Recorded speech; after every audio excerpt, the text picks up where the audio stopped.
नमस्कार मंडळी. आत्ता ना 5 वाजलेले आहेत आणि आपल्या घराजवळ बघा गेटजवळ ना कोरफड मी लावलं होतं. ते पण ना माझ्या माहेरून ना एक छोटंसं रोपटं आणलं होतं आणि ते रोपटं इथं मी लावलं होतं आणि भरपूर सारं ना कोरफड आलेलं आहे.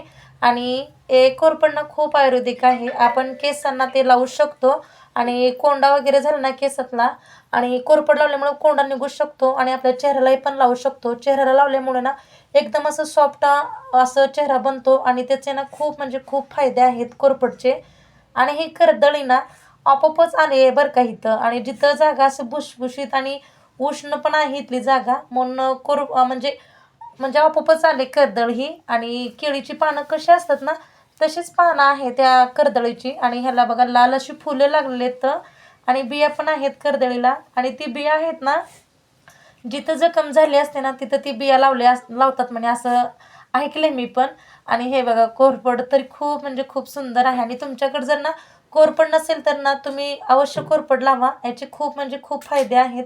आणि हे ब्रह्मकमळ लावलं होतं आणि ब्रह्मकमळ पण ना खूप छान आलेलं आहेत. आणि पावसाळ्यात ना सगळी झाडं असं येत असतात पावसामुळे आणि खूप छान वाटतं बरं का अशी झाडं वगैरे असल्यानंतर.